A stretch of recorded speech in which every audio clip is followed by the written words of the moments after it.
the most work. So the more balanced you are and the more you use your core, the more you're going to use your lat and your back and your abs and your legs, which is way more stronger. So I did the demonstration with them earlier, but I'll do it with you guys now. So if you're, so just stay there. So if I'm just swimming with my, shoulders, which is what most people do, just this, right? I'm just using this muscle. But if I use my hips, I'm way stronger. So if I just try to pull him like this, he's big. It doesn't work. But if I use my core, you can pull him past you. So it's the same thing, just like when you have the blade, when your hand enters, this is your blade, this is your paddle. From your fingertips to your hip, it's all connected. If it's not connected, you're SOL.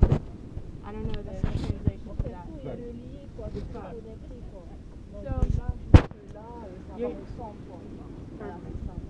So when you enter, you want the head nice and neutral.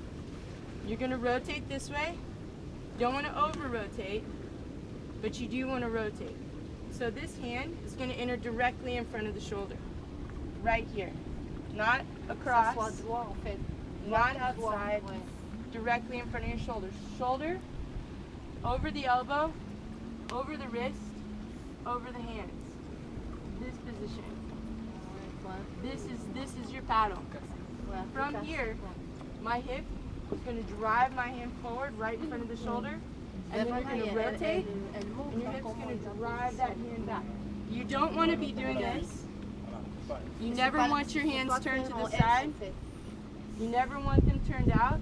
You want the pitch of your fingertips pointing down to the bottom or slightly angled, but they need to be pointing down, never to the side. If you're pointing to the side, you're slipping. It's like turning your blade to the side. You're not going to pull anything. You want the blade down.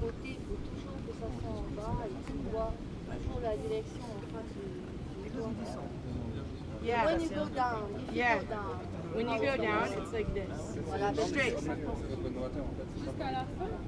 like this. and to the end, you press through. You're going to use your hip, press through, high elbow. Just get right into the recovery. This is called the recovery. This is called the power phase.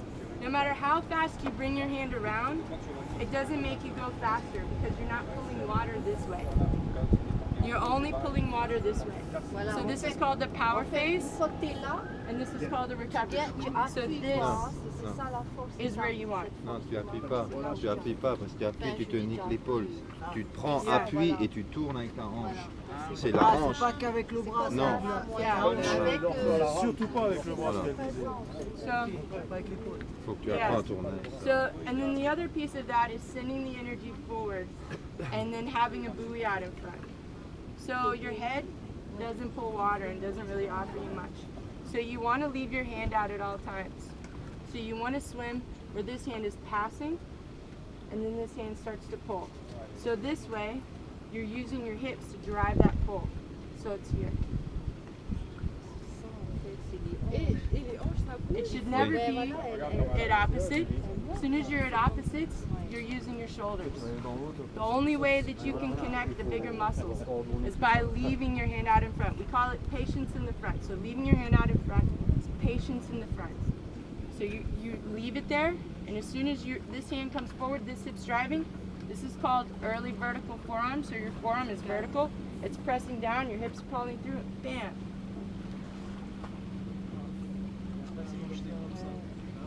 Yeah. No, you don't want to. You want to leave it out. So you want to pass and then pull. Pass, let this hand pass as this hand starts to pull. Pass and pull, pass and pull, pass and pull, pass and pull. When you need to breathe, this is an important piece. When you need to breathe, same thing. When you're in moving water, it's amplified if you have bad technique. So when you breathe, you just want to turn one cheek and one eye is in the water. You never want to be off your shoulder. It should stay on your shoulder, right here. This hand should be out. You're breathing quick breath, and then eyes right back down, and then you drive forward. Right here. So it's almost like you're kind of breathing under your armpit, but you don't want to take your whole face out of the water. You should never have your whole face. And then when you're looking, and we'll do it more in the water, But when you're sighting for a buoy, you gotta practice it, right? So you start at first, you can sight high. You come up on a breath and you sight high. So I'm gonna sight her cap. And then I grab the breath, and immediately you drop the head back down. Don't leave it up. And you don't want to look Down in. Yeah. You don't want to look continuously. You don't want to everyone. The more you do that, the more your body's starting to do this. And if you're swimming against the current, you're going to go backwards. If you're swimming with the current and you're doing this, you're going to go sideways. You're going to lose your line. And your line is key. Just like when you're paddling, your line is key. So you have to grab your sight, eyes right back down. Everything has to go back to the most streamlinable or the most hydrodynamic position possible. Cool? Any questions? What about the legs? The legs. Yeah. I was going to go there next, but I'm glad you said. So there's kind of two theories on the legs. I say legs give you two things. They give you balance and propulsion. They're either working with you or they're working against you. It doesn't mean that you need to be kicking super hard all the time. I mean, that's not necessarily that effective. But being able to use your legs effectively may be what we say a 4-beat kick. So I do 2 kicks per pull. So 1, 2, 3, 4. 1, 2, 3, 4. Boom, boom, boom, boom. Just nice, even. It doesn't have to be crazy. It just has to be light and effective. You find if you start over kicking, and that's when you're trying to kick super, super hard and you don't go anywhere, that's over kicking. So you're kicking harder than your arms are getting anything out of, and then it's good. And when you kick, it should look like you're kicking a soccer ball. It should come from the hip. So it should come this way. I noticed too, whenever I was in the swim, people like to kick with their feet flexed, like riding a bicycle. So you gotta point your toe like you're kicking a soccer ball. It's going back and forth. And the kick has two parts. It's the down kick, and then it's the up kick. So it's down and up. Yeah.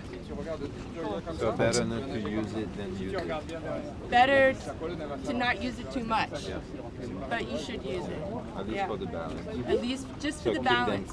Just keep them light for the balance. Just light, and you want to keep them together. If your legs start going way apart, you're creating drag. It's like putting a parachute behind you when you let them go far apart. So kind of keep them close together. 1, 2, 3, 4. 2, 3, 4, or 1, 1, 1, 1. But together. Any other questions? Ready, Okay.